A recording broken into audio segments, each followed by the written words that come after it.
A peace and blessings to you. My name is Jerry B. I am the EntreMusician, and so are you. And you know what? So is my new best friend who's sitting to the left of me right here. He is a rapper extraordinaire. I've heard his music. He is my new best friend. And right here in Northeast Ohio where I am, that's how come he's not on the other side of your screen. This is Hegemon. You need to give it up for him. Hegemon, rapper extraordinaire. I want to call him a rap star, so I'm just going to go ahead and say it. What's going on, man? Not too much. Glad to be here, Jerry. Appreciate the introduction. I am appreciating this being our first time, so it's really, really fresh. But the music that you sent me, I lived with for a couple of weeks. Cool. And I tell you what, bar none, you got it, bro. Thank you. I Now, appreciate that. how long have you been in the game? Yeah, I started rapping about 9 years ago, but I didn't start taking it seriously until like 2017. Is that right? So about the last 5 years. Well, tell me what made you take it seriously from, what was the transition from the hobby to, this is what's up? For me, it was really confidence, like to believe in myself that I had the talent to pursue this. Yeah. And so just the first 4 years, I was really just messing around and doing it in front of like close friends. And then they'd say, I think you got something here. And then it just pushed me to, okay, what's my next step? And I'm mostly self-taught. So it's been a long journey figuring out how do I record, how do I make beats, how do I market myself? All those things. It's just been a learning curve. A true EntreMusician. Yeah. Making it happen. Well, so you talked about how you thought your friends, or at least them saying to you, yo, you got it. Was there a moment when you said, I got it, this is it? Did that ever happen? I would say when I finished Ironside, which was the title track of my first official album, I remember thinking to myself, I could retire because I felt like I had done what I set out to do. And I could call myself a rapper in my own mind and be believe on point. It. Now, I tell you what, you have some real serious lyrics. Both you and I share the same faith. We're followers of Christ. And, you also put out, now that PDF that you sent me, is that a book that's available on Amazon for everyone to get? Let's talk about that because you kind of chronicle the Ironside tour. Exactly. So let's talk about that a little bit. Yeah, so I had the chance before I went on tour. This was my first tour. And I do everything kind of unconventionally because I do most everything myself. So I'm just jumping into a lot of stuff. But before I left, a lady told me, she said, take notes. And a lot of people donated to me and to support me so I could go out on the road. So I wanted to give a testimonial. So I was just taking notes and writing everything down. And once I got home from the tour, I kind of had the idea of making a book. And as I started typing it out, it just took form. And I found an easy way to get it out on Amazon. So, yeah. Well, it's really good. Now, the title of the book, because I just started, I didn't spend too much time with the cover, but it's the Ironside Tour. Correct. That's the title. And the subtitle is Becoming a Rap Star. Becoming a Rap Star. I tell you what, man. And I love that video, by the way. Thank you. That's an excellent video. Who are some of your influences? Early on, definitely Machine Gun Kelly. Him being from Cleveland, and when I was 19, his album Lace Up was taken over, and so I definitely learned, I think, how to rap through him, and so I still kind of have that type of flair in my voice that you can tell, but the confidence though. I mean, because you don't look nervous at all. I mean, you look like you're ready for this. You were built for it. You're born for it. And you're just like commanding every situation in each scene of the video. Yeah, so we're talking rap star. Yeah. Honestly, the tour is what I felt I became a rap star. Understood. By the end of the tour. And, for me, it's not about being a star myself, but it's pointing to Jesus. Yes. And that's my whole focus and my whole goal. And God taught me so much through the tour that the music wasn't just about me, but I became more confident in my approach. And just even from the beginning to the end, I was very nervous to preach the gospel alongside the music. And by the end, I was just doing it like nobody's business. Like it was just another day in the park. Right on point. Absolutely. Yeah. No, that's it, and I don't want to do the spoiler alert, because I definitely want you to go to Amazon or wherever. Is that Amazon the only It's place? exclusive. Okay, Yeah. Mm-hmm. so go to Amazon definitely and get the book, the Ironside tour. But I don't want to do the spoiler alert, but it really touched my heart. I think I'm in chapter 5, where there was a gentleman. I forget where you guys were, but a gentleman had come to that area because his daughter was killed in the automobile accident, and for some reason they were trying to get home.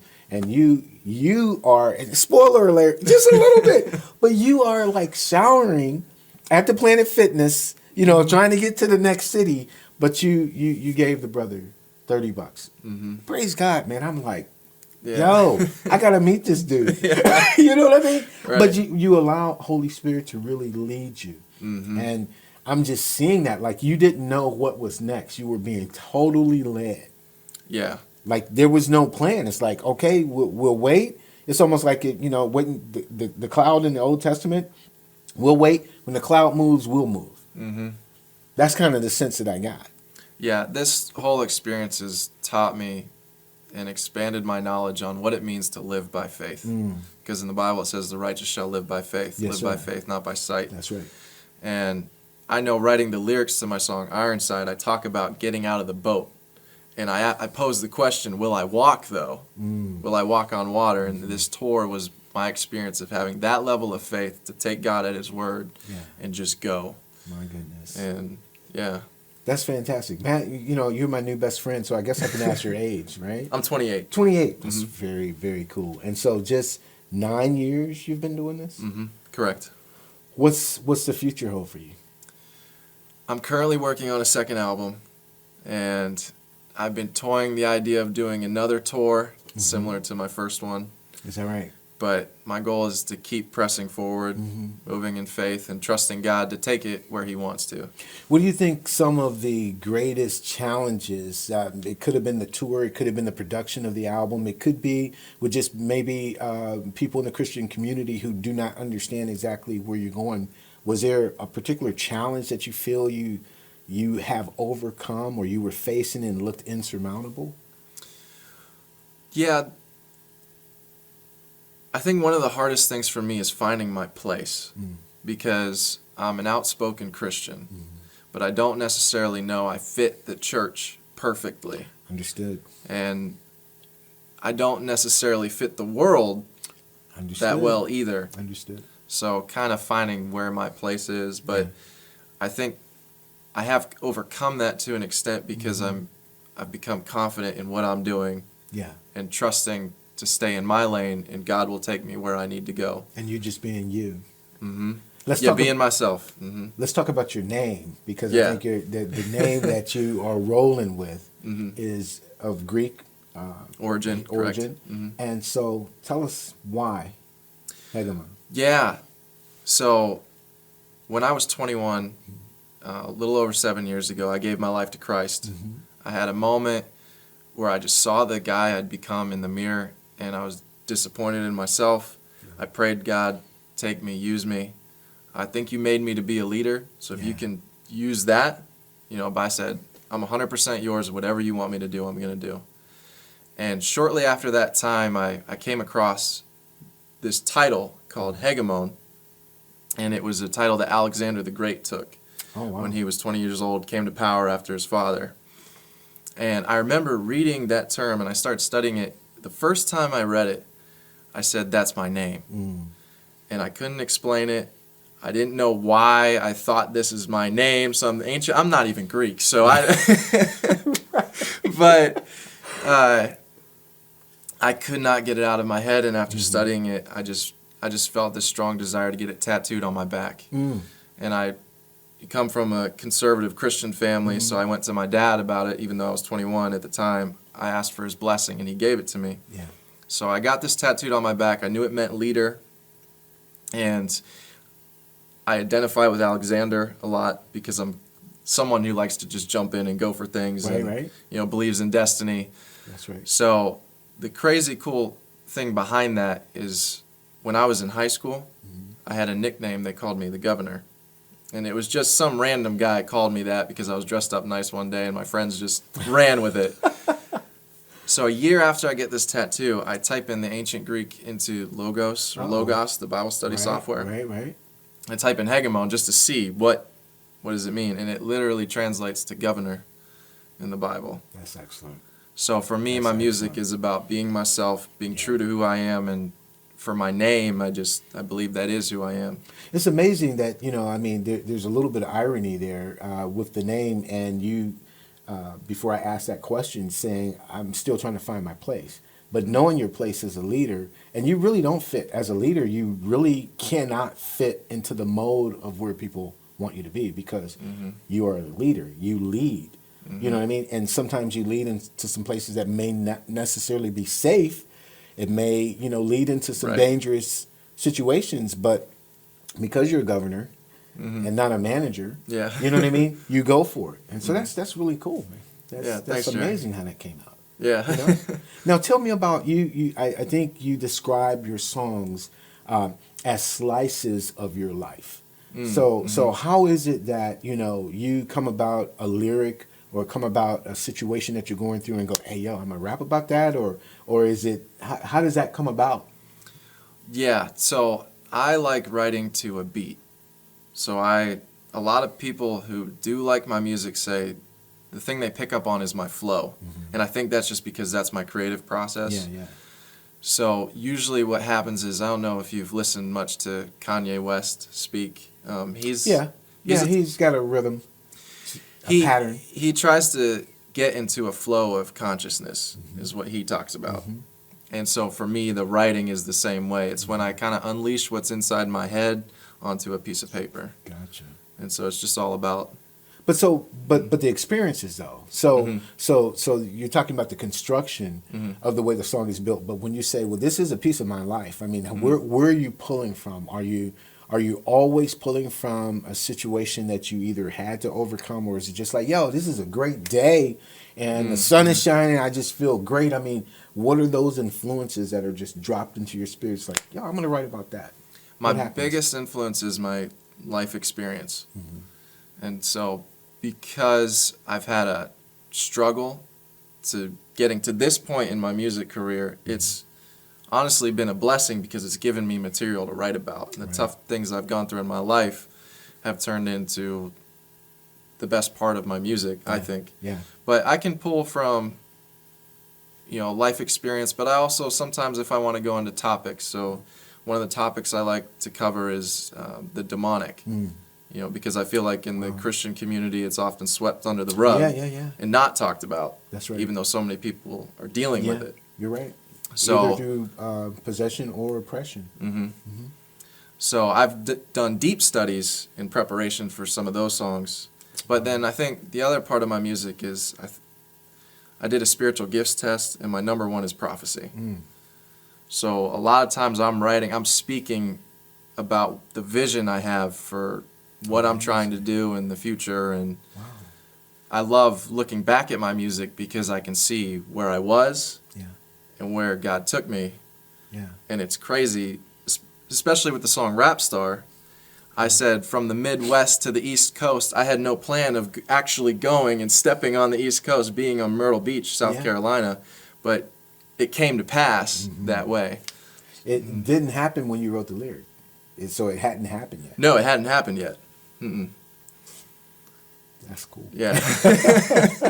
That is very cool. Now tell me about the production, because your production is pristine. Really, listen, when you sent the link, I'm telling you, by God's grace, people send me stuff all the time. I'm grateful for it. And sometimes you can have this preconceived notion that the production is going to be here. But your production was like right on point. I mean, everything was right. The mix was right. The flow was right. It was banging out of the speakers. So for you to just be so, by your own admission, new to this game, what happened? I mean, who's your team and how'd you pull it all together?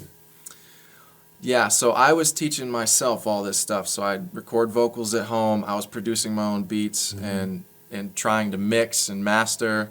And I was definitely overwhelmed. And Spotify, I think they bought this company out. It's called SoundBetter.com. Yeah. And so I went to that site and I found a producer in South Africa. His name's Mikhail Kush.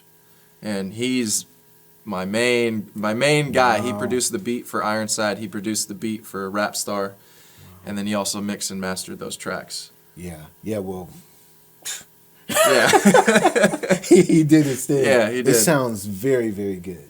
And so you're just not stepping out on the landscape like, yo, hey, this is a demo, and one day we'll get the sound the way we want it. You stepped out like this is it. And man, I really appreciate that. Thank you. That's really, really cool. Yeah. Now, I'm sure you have some rappers who are out there who are watching this and saying, well, you know, I want to either, you know, express my faith better. I want to use my music as a ministry. I want to, you know, live large, which, you know, it's, you know, depending on, do you have the money or does the money have you? I mean, Right. you know what I mean? But what would you say to that rapper who is budding, who has that desire, that dream in his or her heart and really wants to do this, but wants to do it professionally? You've already slept in parking lots. You know what I mean? Yeah. And you know what the grind looks like. What would you say to him or her to prepare them? I think you have to ask yourself the question, how bad do I want this? You know, and why am I doing this? So it's important, because if you're just doing it for the money, it's only going to take you so far, and when things get rough, That's right. you're going to turn in the towel. That's right. For me, I believe it's my God-given destiny, and I'm going to pursue this no matter what happens. So What's that's the why I quote? went on tour and was sleeping in the bed of a truck, because I was like, I have to do this. And What was the quote? You had a quote in your book. I got to make it. I'm going to make it. yeah, I'm that's gonna an make it. NF song. Yeah, his song Options. Say it. I'm screwing it up. I got to But make it or make it, man. These are the options. These are the options. These are the options. And you're going to make it. Mm-hmm. And in my book, you're already there. I mean, when I see the production value that's on the video, let's talk about that too, because the visuals were very stark. And I know that you said, at least in one of the chapters that I read, that you had the idea of the video as you were traveling from town to town. Right. I don't know which one that was for, but who's your video crew that put that stark? I mean, it's just beautiful. Yeah, I mean, you. it's very photogenic. Who's that team? Are they from South Africa as well? No. So for videos, honestly, this is another thing that I just had to figure out. So I bought myself like an Osmo Action. It's almost like a GoPro camera. And so that's my main tool that I use. And I trained my friend Corey, was the one for Rapstar. I just coached him. I said, all right, this is how you hold the gimbal. And just, this is what I want you to kind of do. So I somewhat directed it. Get out. And then I put it all together in Final Cut. Get out. Yeah. Come on. Yeah. Now that's what I'm talking about. That's a true EntreMusician. We wear so many hats. We wear the hats that are necessary to wear because, we got to make it happen. So when you can learn how to mix, master, hire someone from across the world, right? Yeah. Get Final Cut, or he's Mac on PC, but you get the We're video still editing. friends. Yeah, we're still friends. But you get what you have to get, and you make it happen, and then that's what this is all about. Yeah. That's being an EntreMusician. Now, I'm sure there was probably a question that you thought, when Jerry asked to do this interview, I know he's going to ask me this, and I did not ask it. So can you answer the unasked question? I just thought you were going to ask me to freestyle on the spot or do something like that. Well, look, the microphone is on. If you want to roll. Yeah, if you don't mind me doing something that I know, not improv. Word up. Word All up. right. Expectations. I'm looking for greatness. Came to the game and I'm living the matrix. Made a few mistakes, now back to basics, but you can't stop me. Lace up my Asics. I run down beats and I'm looking for places where the people want to hear about a man amazing. Now what's his name? The Rock of Ages? My God. You're back in the word. Do not disturb. They looking for me while I'm writing the verse. I'm busy right now, but I'll take you to church. Live in the moment and I like to work. Train in the jungle to build up my nerve. You gunning for me? I might go berserk. Cause for concern. You fought a gorilla? Well, I might be worse. That's the way we roll. Now, what's the name of that?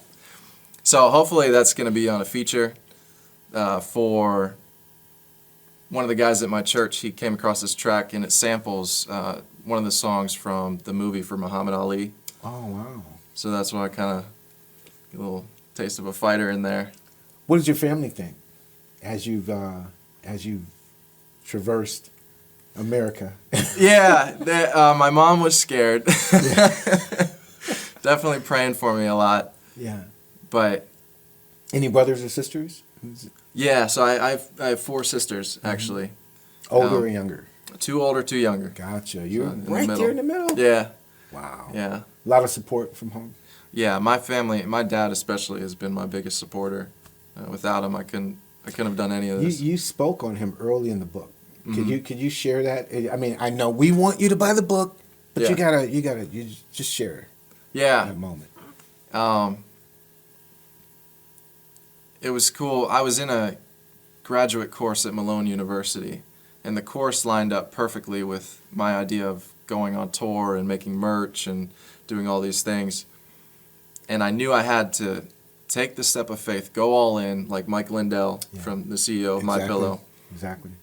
And take this plunge. And the only person I really wanted to pitch it to, or I really knew, was my dad and my uncle.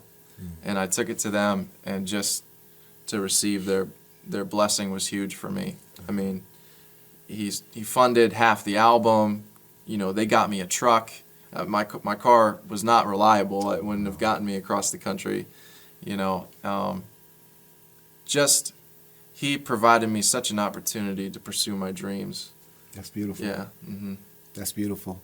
So you got to buy the book. The book is the Ironside Tour. Correct. Right? The album is, or album, I'm an old guy. Okay, so the project is Ironside. Correct. Right? And it's available on Spotify or Apple or Yep. anywhere you desire music. But the book is only available at Amazon. Correct. Right? So you heard him, you heard his heart, you heard his flow, you heard the testimony. Support Hegemon. Go out there and support him. Now, we have his information on top of the screen, so you can just like dial direct, get in with him right now, and let's make it happen. He needs to be at your church. Thank you, brother. Thank you, Jerry. Appreciate you, man. Appreciate you. Peace and blessings to you. Same. This is Hegemon. He is an EntreMusician. My name is Jerry B. I am the EntreMusician, but you know what's important, right? So are you. We'll definitely see you next time. God bless.